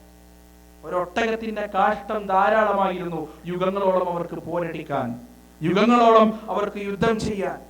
ഈ സമുദായത്തെയാണ് പ്രവാചകൻ സല്ലല്ലാഹു അലൈഹി വസല്ലമ മാറ്റിയത്. പരസ്പരം കഴുത്തറക്കുമ്പോ അവർക്ക് യാതൊരു തരത്തിലുള്ള വേദനയും ഉണ്ടായിട്ടില്ല, യാതൊരു തരത്തിലുള്ള പ്രയാസവും ഉണ്ടായിട്ടില്ല.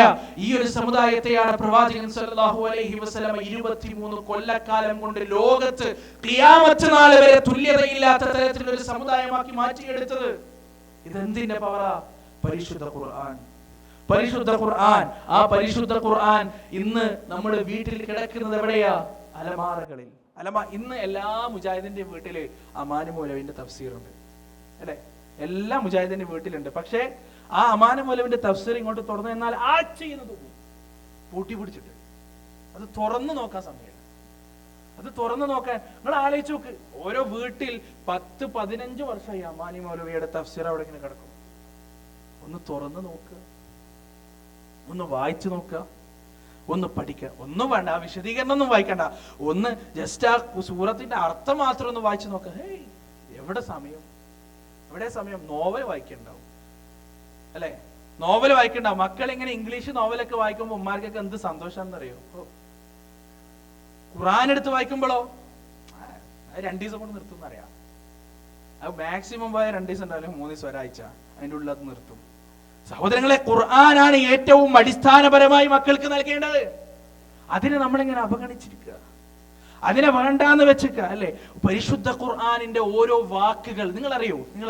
ഞാൻ കഴിഞ്ഞ റമദാനിൽ നിങ്ങൾക്ക് മനസ്സിലാക്കാൻ വേണ്ടി, ഖുർആനിന്റെ ശക്തി മനസ്സിലാക്കാൻ വേണ്ടി ഞാൻ പറയാം. ഓരോ ആയത്ത് ഓരോ സമയം മനുഷ്യന്റെ മനസ്സിനെ സ്വാധീനിക്കുന്ന സൂറത്തുൽ ആല ഇംറാനിൽ ഒരു ആയത്തുണ്ട്, വലാ തഹിനു വലാ തഹ്സനു വഅൻതുമുൽ അഅലൗന ഇൻ കുൻതും മുഅ്മിനീൻ. ആ ആയത്ത് ഇങ്ങനെ വായിച്ചപ്പോ വല്ലാതെ മനസ്സ് പൊട്ടിപ്പോയി. ഒരുപാട് നേരം ഇരുന്ന് കരഞ്ഞു. എനിക്കെന്നെ അറിയില്ല, സാധാരണ ദുആ ചെയ്യുമ്പോ ഒന്ന് കരച്ചിൽ വരാൻ ഒരുപാട് പാടുപെടും, കരച്ചിൽ വന്നിട്ടില്ല. പക്ഷേ ഈ ഖുർആൻ ആയത്ത് ഓതിയപ്പോ പെട്ടെന്ന് മനസ്സ് പൊട്ടിപ്പോയി. ഇത് ഖുർആൻ ആയത്തിന്റെ ഒരു ശക്തിയാണ്. ചില ആയത്തുകൾ ചില സമയത്ത് മനുഷ്യന്റെ മനസ്സിനെ വല്ലാതെ സ്വാധീനിച്ചു കളയും. അതാണല്ലോ ഉമർ ഇബ്നുൽ ഖത്താബ് റളിയല്ലാഹു അൻഹുവിന്റെ ജീവിതത്തിൽ സംഭവിച്ചത്. അദ്ദേഹം ഊരിപ്പിടിച്ച വാളുമായി നബി സല്ലല്ലാഹു അലൈഹി വസല്ലമയുടെ തലവെട്ടാൻ വേണ്ടിയാ പോകുന്നത്. ആ വൈക്കാളിന് നഈം ഇബ്നു അബ്ദുള്ള, ഉമറെ അങ്ങോട്ടല്ല ഇങ്ങോട്ട്, അർക്കമിന്റെ വീട്ടിലേക്കല്ല, നിന്റെ പെങ്ങളുടെ വീട്ടിലേക്ക്. അവിടെ നിന്റെ പെങ്ങളടക്കം പരിശുദ്ധ ഖുർആൻ ഓതുന്നുണ്ടോ? പിന്നെ എന്തിനാ നീ മുഹമ്മദിന്റെ തല വെട്ടുന്നത്? ആദ്യം സ്വന്തം കുടുംബത്തെ നന്നാക്കുക, എന്നിട്ടാകാം നമുക്ക് മുഹമ്മദിന്റെ കാര്യം എന്ന് പറഞ്ഞ് ഉമറിനെ തിരിച്ചുവിടുക. കോപരട്ടിച്ചു ചുവന്നു തുടുത്ത മുഖവുമായി, വിറക്കുന്ന ചുണ്ടുകളുമായി, ചുവന്നു തുടുത്ത കണ്ണുകളുമായി, വിറയാർന്ന കൈകളുമായി കൊന്ന് തള്ളാൻ വേണ്ടി ഉമർ ഇബ്നുൽ ഖത്താബ് റളിയല്ലാഹു അൻഹു വരികയാണ് ഫാത്തിമ റളിയല്ലാഹു അൻഹയുടെ വീട്ടിലേക്ക്. ആ വീടിന്റെ പുറത്ത് ചെവി കൂർപ്പിച്ചു നിന്നു ഉമർ. അതിന്റെ അകത്തുനിന്ന് എന്തോ ഒരു ശബ്ദം. ഉമർ വാതിൽ തള്ളി തുറന്നപ്പോ കണ്ടു ഖുർആൻ പാരായണം ചെയ്യുന്നത്. ഫാത്തിമയുടെ ഭർത്താവിനെ ഉമർ ആഞ്ഞടിച്ചു തലക്ക്. അവരുടെ തലയിൽ നിന്ന് ചോര വന്നു. ഫാത്തിമക്ക് സഹിച്ചില്ല റളിയല്ലാഹു അൻഹ. അവര് ചാടി വീണു. ഉമറിനോട് ചോദിച്ചു, അല്ലാഹുവിന്റെ ശത്രുവേ, എന്തിനു വേണ്ടിയാണ് നീ ഞങ്ങളെ ഉപദ്രവിക്കുന്നത്? ഈ പരിശുദ്ധമായ ഖുർആൻ നെഞ്ചിലേറ്റിയതിനു വേണ്ടിയാണോ? എന്നാൽ മനസ്സിലാക്കുക, വല്ലാഹി സത്യം, വല്ലാഹി സത്യം, മിഞ്ചിഞ്ചായി നീ ഞങ്ങളെ കൊന്നുകളഞ്ഞാലും അവസാന ശ്വാസം വരെ ഇത് ഞങ്ങളുടെ നെഞ്ചകത്തുണ്ടാകും. ഉമർ ഞെട്ടിപ്പോയി. ഉമർ ആരോടാണ് സംസാരിക്കുന്നത്? ആരാണ് സംസാരിക്കുന്നത്? ഉക്കാല ചന്തയെ വിറപ്പിക്കുന്ന കില്ലാടി, റൗഡി, ആരും പേടിച്ചു പോകുന്ന മല്ലനായ ഗുസ്തിക്കാരൻ. ആ ഗുസ്തിക്കാരന്റെ മുന്നിൽ ഒരു പീക്കിരി പെണ്ണ് നിന്ന് പ്രസംഗിക്കുകയാണ്. എവിടുന്ന് കിട്ടി ഇവൾക്ക് ഈ ധൈര്യം? എവിടുന്ന് കിട്ടി ഇവൾക്ക് ഈ സ്ഥൈര്യം? എവിടുന്ന് കിട്ടി ഇവളുടെ നാവിന് ഈ ഊർജം? ഉമർ ഒരു നിമിഷം ചിന്തിച്ചു, ഇത് സാധാരണ പുസ്തകമല്ല, ഇത് സാധാരണ ഗ്രന്ഥമല്ല, ഇതിനെന്തോ പ്രത്യേകതയുണ്ട്, ഇതിനെന്തോ പ്രത്യേകതയുണ്ട്. ഉമർ ഇബ്നുൽ ഖത്താബ് റളിയല്ലാഹു അൻഹു ശാന്തനായി ചോദിക്കുകയാണ്, ഒന്ന് എനിക്ക് തരൂ, ഞാനൊന്ന് വായിച്ചു നോക്കട്ടെ. ഫാത്തിമ പറഞ്ഞു, കുളിച്ചു വാ, ലാ യമസ്സുഹു ഇല്ലൽ മുതഹറൂൻ, കുളിച്ച് ശുദ്ധിയായി വാ, എന്നിട്ടാകാം. ഉമർ കുളിച്ചു വന്നു, അവിടെ ഇരുന്നു. ഖുർആനിന്റെ വചനങ്ങൾ ഓതി കേൾപ്പിക്കപ്പെട്ടു. ത്വാഹ മാ അൻസൽനാ അലൈക്കൽ ഖുർആന ലിതശ്ഖാ ഇല്ലാ തദ്കിറതൻ ലിമൻ യഖ്ശാ തൻസീലൻ മിമ്മൻ ഖലഖൽ അർദ വസ്സമാവാതിൽ ഉലാ. ഖുർആനിന്റെ ഓരോ വരികളും കേൾക്കുമ്പോൾ ഉമറിന്റെ കണ്ണ് നിറഞ്ഞു വന്നു. അവസാനം പൊട്ടി, അവസാനം തകർന്നു. അതൊരു തകർച്ചയായിരുന്നു. കരയാനറിയാത്ത കണ്ണുകൾ കരഞ്ഞ നിമിഷം, പിടയാനറിയാത്ത ഹൃദയം പിടഞ്ഞ നിമിഷം, വിറക്കാനറിയാത്ത ചുണ്ടുകൾ വിറച്ച നിമിഷം, പകക്കാനറിയാത്ത മനസ്സ് പകച്ച നിമിഷം, എല്ലാം തകർന്നു. ഒരു വലിയ പുരുഷായുസിന്റെ, ഏകദേശം ഒരു പുരുഷായുസിന്റെ പകുതിയോളം നെയ്തെടുത്ത അധർമ്മത്തിന്റെ കോട്ടകൾ ഷീട്ട് കൊട്ടാരം പോലെ തകർന്നടിഞ്ഞ വല്ലാത്ത നിമിഷം. ഒന്നും മിണ്ടിയില്ല. അദ്ദേഹം എഴുന്നേൽക്കുകയാണ്. എന്നിട്ട് അർക്കമിന്റെ വീട്ടിലേക്ക്, പ്രവാചകൻ രഹസ്യ പ്രബോധനം നടത്തുന്ന അർക്കമിന്റെ വീട്ടിലേക്ക് കടന്നു ചെല്ലുകയാണ്. എന്നിട്ട് വാതിൽ തുറക്കുകയാണ്. എന്നിട്ട് അശ്ഹദു അല്ലാ ഇലാഹ ഇല്ലല്ലാഹ് വ അശ്ഹദു അന്ന മുഹമ്മദർ റസൂലുള്ളാഹ്. ഇത് ഉമറിന്റെ ജീവിതത്തിൽ നടന്നതാണ്. ഉമർ റളിയല്ലാഹു അൻഹുവിന്റെ മനസ്സിനെ മാറ്റിയ ഏതാനും ചില ആയത്തുകൾ. അവസരത്തിനൊത്ത് ചിലപ്പോൾ ഖുർആൻ സംസാരിക്കും. അവസരത്തിനൊത്ത് ഖുർആൻ ചിലപ്പോൾ സംസാരിച്ചെന്ന ഒരു വല്ലാത്ത അത്ഭുതമാണ്. ഒരിക്കൽ ഉമർ റളിയല്ലാഹു അൻഹു കള്ളു കുടിക്കാൻ പോയി. അവിടെ ആരെയും കാണുന്നില്ല. അവസാനം അദ്ദേഹം തിരിച്ചുപോയി, നിരാശനായി തിരിച്ചു പോകുന്ന പോക്കില് മനസ്സിലൊരു വെമ്പൽ, ഏതായാലും കള്ളുടിക്കാൻ പോയതല്ലേ, അത് നടന്നില്ല, ഇനിയൊരു നല്ല കാര്യം ചെയ്യുക, കാബൻ തവാഫ് ചെയ്യുക. അങ്ങനെ കാബ ഷരീഫിന്റെ അടുത്തേക്ക് പോകുമ്പോൾ അവിടെ മുഹമ്മദ് നബി സല്ലല്ലാഹു അലൈഹി വസല്ലം കാബ ചുറ്റിക്കൊണ്ടിരിക്കാൻ. അദ്ദേഹം എന്തോ ഇങ്ങനെ മന്ത്രിക്കുന്നുണ്ട്. അങ്ങനെ ഉമർ അദ്ദേഹത്തിന്റെ പിറകിലൂടെ ചെന്നത് ശ്രദ്ധിച്ചു. ഉമറിന്റെ മനസ്സ് പറഞ്ഞു, ഉമറേ, മുഹമ്മദ്, എഴുതാനും വായിക്കാനും അറിയാത്ത മുഹമ്മദ്, നിരക്ഷരനായ മുഹമ്മദ്, ഇയാൾ പറയുന്ന വാക്കുകൾ വല്ലാത്ത വാക്കുകളാണല്ലോ, വല്ലാത്ത വചനങ്ങളാണല്ലോ. ഇയാൾ എന്താ കവിയേറ്റാണോ? ഇയാൾ കവിത എഴുതുന്ന കവിയാണോ? ആ സമയത്ത് സൂറത്തുൽ ഹാഖയിലെ ആയത്ത് പ്രവാചകൻ ഓതി, വമാ ഹുവ ബിഖൗലി ശാഇർ ഖലീലൻ മാ തുഅ്മിനൂൻ. ഇയാൾ ഒരു കവിയല്ല. ഉമറിന്റെ മനസ്സ് മന്ത്രിച്ചപ്പോ അല്ലാഹു അത് കാണാൻ. പ്രവാചകൻ ആയത്തോതാണ്, വമാ ഹുവ ബിഖൗലി ശാഇർ ഖലീലൻ മാ തുഅ്മിനൂൻ. അല്ല, ഇദ്ദേഹം ഒരു കവിയല്ല, നിങ്ങളിൽ കുറച്ചാളുകൾ മാത്രം വിശ്വസിക്കുന്നുള്ളൂ. പെട്ടെന്ന് ഉമർ ഞെട്ടി. എന്താണ്?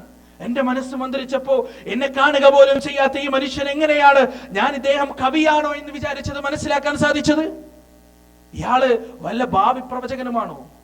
വല്ല മനസ്സിന്റെ അകത്തളങ്ങളും അറിയുന്ന മായാചാരക്കാരനാണോ? അത് അടുത്ത ആയത്ത്, വമാ ഹുവ ബിഖൗലി കാഹിൻ വമാ ഹുവ ബിഖൗലി കാഹിൻ ഖലീലൻ മാ തദക്കറൂൻ. അല്ല, ഇയാൾ ഒരു ഭാവി പ്രവചനക്കാരനല്ല, ഇയാള് മനസ്സിന്റെ അകത്തളങ്ങൾ അറിയുന്ന ഒരു മായാചാരക്കാരനുമല്ല എന്ന് പറഞ്ഞപ്പോ ഉമറിന്റെ മനസ്സിലേക്ക് സത്യവിശ്വാസത്തിന്റെ ആദ്യ താണ പൊട്ടി.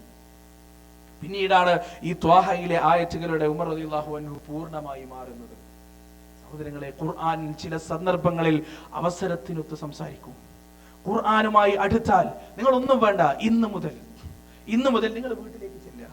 എന്നിട്ട് ഇന്ന് മുതൽ നിങ്ങൾ ഒരു കാര്യം ചെയ്യുക, ഖുർആൻ എടുത്ത് അതിന്റെ അർത്ഥം വായിക്കുക. ഞാൻ നിങ്ങൾക്ക് ഉറപ്പ് തരാം, അതൊരാവർത്തി വായിച്ചു തീരുന്നതിന്റെ മുന്നേ ഏതെങ്കിലും ഒരായത്ത് നിങ്ങളെ കരയിക്കും. ഖുർആൻ കരയാതെ മുഴുവനായി വായിച്ചു തീർക്കാൻ നിങ്ങൾക്ക് സാധിക്കില്ല. ഒന്നാമത്തേൽ കരഞ്ഞിട്ടില്ലേ? ഒന്നാമത്തേൽ കരഞ്ഞിട്ടില്ലെങ്കിൽ ഈമാൻ ചാർജ് ആയിട്ടില്ല എന്നർത്ഥം. ഒന്നാമത്തേൽ ചാർജ് ആയിക്കോളും. രണ്ടാമതും വായിക്കുക. മൂന്നാമതും വായിക്കുക, ഒരായത്ത് നിങ്ങളെ കരയിപ്പിച്ചിരിക്കും. എത്ര വലിയ തെമ്മാടികളെ മാറ്റിയിട്ടുണ്ട് പരിശുദ്ധ ഖുർആൻ. ഫുദൈൽ ഇബ്നു ഹൻദല, അദ്ദേഹത്തിന്റെ ചരിത്രം വിശദീകരിക്കപ്പെടുന്നു. അദ്ദേഹത്തിന്റെ പ്രത്യേകത, എന്നും അയാൾ കള്ളു കുടിക്കും, എന്നും ബലാത്സംഗം ചെയ്യും, എന്നും പിടിച്ചു പറിക്കും. ഇത്തരത്തിലുള്ള ഒരു മനുഷ്യൻ ഒരു ദിവസം അയാൾ ഇങ്ങനെ വീട്ടിൽ ഇങ്ങനെ നിരാശനായി വന്നിരിക്കുക. എന്താ കാരണം?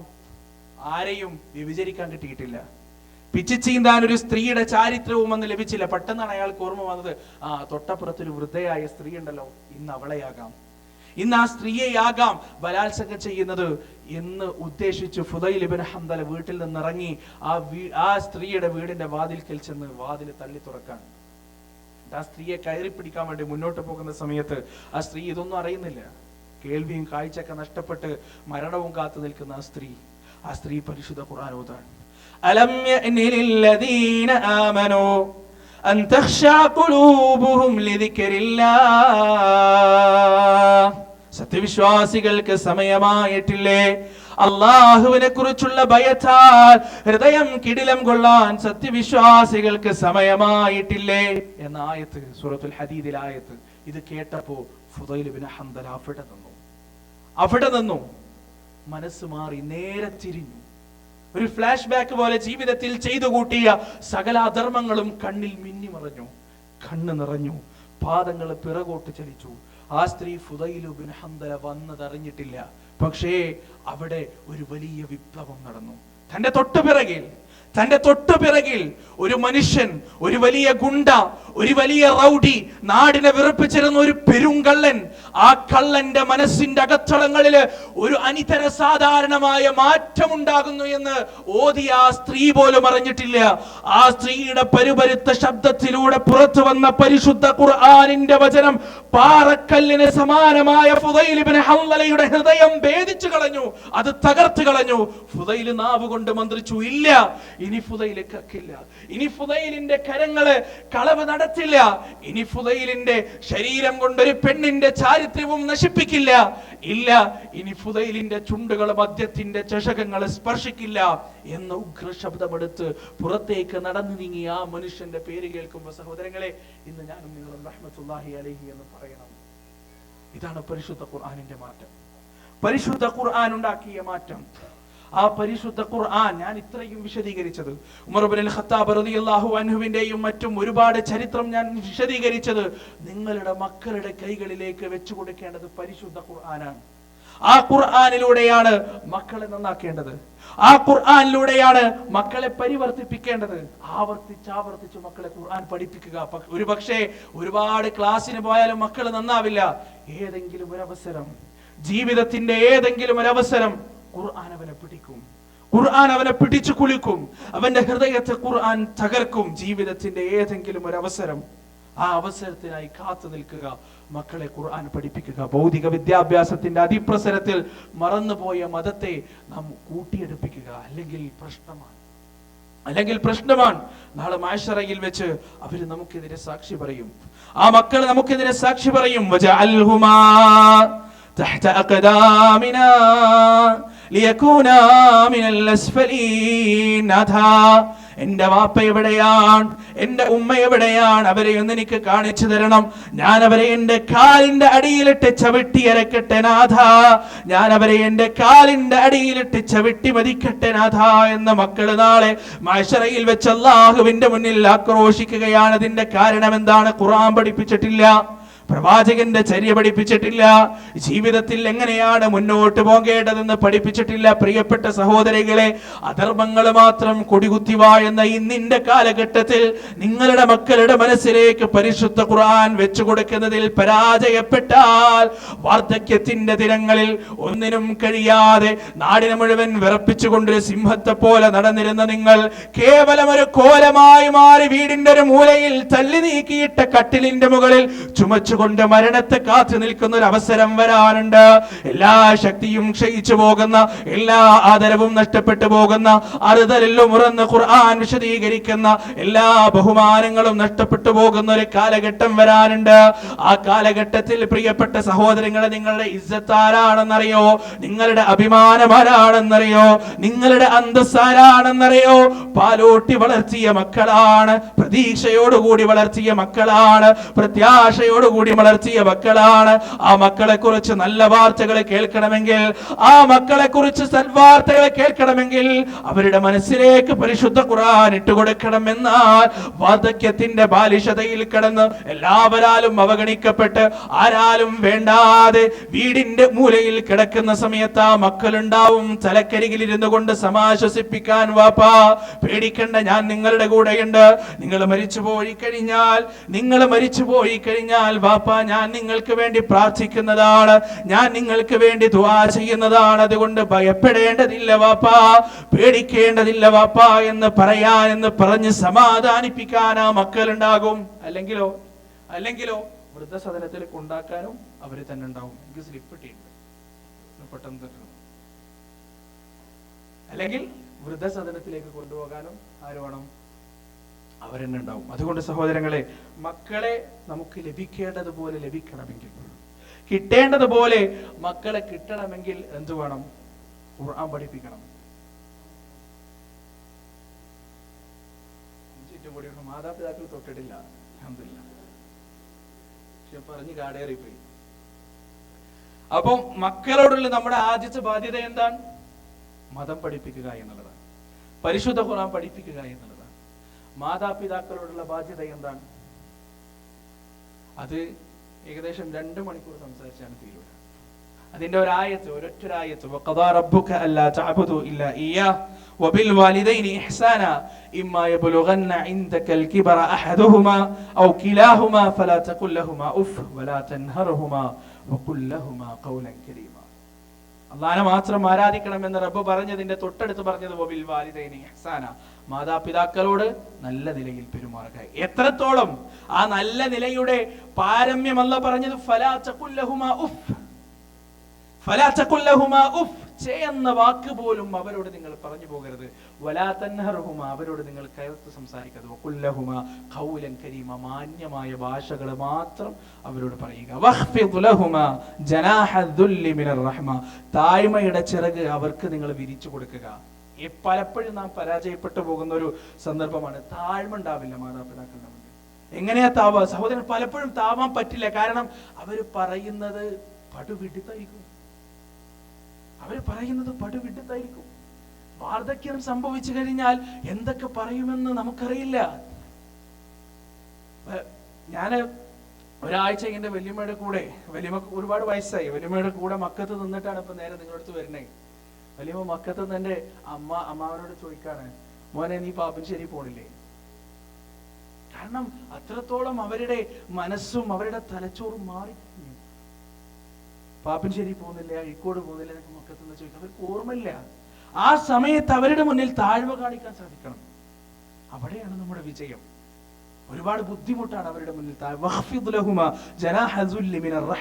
ബഹുമാനം കൊണ്ടുള്ള താഴ്മയല്ല, അത് റഹ്മത്ത് കൊണ്ടുള്ള താഴ്മയാണ്. മിനർ റഹ്മ, കാരുണ്യം കൊണ്ടുള്ള താഴ്മയാണ്. ആ താഴ്മയെ അവരോട് കാണിക്കാൻ പറ്റുള്ളൂ. അല്ലാഹ് മനഃശാസ്ത്രം മനസ്സിലാക്കി പറഞ്ഞതാണ്. ആ താഴ്മ മാത്രമേ അവരോട് കാണിക്കാൻ പറ്റുള്ളൂ. ഞാൻ അവസാനിപ്പിക്കുകയാണ്. അതിന്റെ മുന്നേ സഹോദരങ്ങളെ, നമ്മൾ പ്രവർത്തിക്കുന്ന ഓരോ പ്രവർത്തനം, നമ്മുടെ ഓരോ വാക്കുകൾ, അത് എത്രമാത്രം നമ്മുടെ മാതാവിന്റെയും പിതാവിന്റെയും മനസ്സിനെ സ്വാധീനിക്കുന്നുണ്ടെന്നറിയാം. സുബ്ഹാനല്ലാഹ്, എത്രമാത്രം. എന്റെ ജീവിതത്തിൽ ഒരു അനുഭവം. എന്റെ ഉമ്മാക്ക് പല്ലിന് വായന്റെ ഉള്ളിൽ ഒരു ഓപ്പറേഷൻ കഴിഞ്ഞു. ഡോക്ടർമാര് പറഞ്ഞിരുന്നു, ഓപ്പറേഷൻ കഴിയുന്നതിന്റെ മുന്നേ പറഞ്ഞിരുന്നു, നല്ല വേദന ഉണ്ടാവും, സഹിച്ചേ പറ്റുള്ളൂ, പെയിൻ റിലീഫ് ഒന്നും തിന്നാൻ പാടില്ല എന്ന് പറഞ്ഞു. പല്ലിന് മൊത്തം റൂട്ട് കനാൽ ചെയ്ത. അങ്ങനെ വീട്ടിലേക്ക് തിരിച്ചെത്തിയുമ്പോ ഇങ്ങനെ കരയാണ്, നല്ല കരച്ചിലാണ്, വേദന സഹിക്കാൻ പറ്റാതെ. എനിക്കൊന്നും ചെയ്യാനില്ല, ആകെ സങ്കടം വന്നു, ആകെ തളർന്നു. ഞാൻ ഉമ്മയുടെ അടുത്ത് അവിടെ ഇരുന്നു, തലഭാഗത്തിരുന്നു. ഉമ്മയുടെ തലക്ക് ഇങ്ങനെ തലോടി. 5 മിനിറ്റ് കൊണ്ട് ഉമ്മ ഉറങ്ങി. അവിടെ ഞാൻ മനസ്സിലാക്കിയ ഒരു കാര്യം എന്താ അറിയാം? ശരീരത്തിൽ എത്ര വേദനയുണ്ടെങ്കിലും ശരീരത്തിൽ എത്ര പ്രയാസമുണ്ടെങ്കിലും സ്വന്തം മകൻ അടുത്തിരുന്നൊരു തലോടൽ നൽകിയാൽ, സ്വന്തം മകൻ അടുത്തിരുന്നൊരു സാന്ത്വനം നൽകിയാൽ തകരാത്ത ഉമ്മ മനസ്സില്ല, അലിഞ്ഞു പോകാത്ത ഉമ്മ മനസ്സില്ല. അതുകൊണ്ട് സഹോദരങ്ങളെ, അത് നൽകാൻ നമുക്ക് സാധിക്കണം. അത് നൽകുന്നതിൽ പരാജയപ്പെടരുത്. നമുക്കൊരു ഈഗോ അല്ലേ, നമുക്കൊരു കോംപ്ലക്സ് ആണ്. വീട്ടിലേക്ക് കടന്നു ചെന്ന് ഉമ്മ എന്ന് പറയാൻ, ഉമ്മ എന്ന് പറഞ്ഞ് ഉമ്മയെ പിടിച്ചൊന്ന് ചുംബിക്കാൻ എത്ര പേർക്ക് കഴിയും ഈ കൂട്ടത്തിൽ? ഒരു കാരണവും വേണ്ട. ചിലപ്പോ അങ്ങനെ ചെയ്യുന്ന സമയത്ത് ഉമ്മ നമ്മളോട് തിരിച്ചു ചോദിക്കാം, നിങ്ങൾക്ക് എന്താ മോനെ പറ്റിയത്, അല്ലെങ്കിൽ പോടാ അവിടെ നിന്നൊക്കെ പറഞ്ഞേക്കാം. പക്ഷേ നമ്മളങ്ങനെ ചെയ്യുന്ന സമയത്ത് ഉമ്മയുടെ മനസ്സിലുണ്ടാകുന്ന സന്തോഷം അത് പറഞ്ഞറിയിക്കാൻ സാധിക്കാത്തതാണ്. പ്രകടിപ്പിക്കാത്ത സ്നേഹം തുറക്കാത്ത അത്തറ് പോലെയാണ്. ഒരു അത്തർ ഒരാൾ വാങ്ങി വെച്ചു, ഷോക്കേസിൽ അങ്ങനെ വെച്ചാൽ അതിനെ കൊണ്ട് എന്താ ഫലം? ഒരു ഫലം ഉണ്ടാവില്ലല്ലോ. അതിന്റെ ഫലം കിട്ടണമെങ്കിൽ അത് ആളുകളുടെ കൈകളിലേക്ക് കൊടുക്കണം. അതുപോലെ ഉമ്മയോടുള്ള സ്നേഹം പ്രകടിപ്പിക്കുക, അവരുടെ ദുആ ഉണ്ടാവും.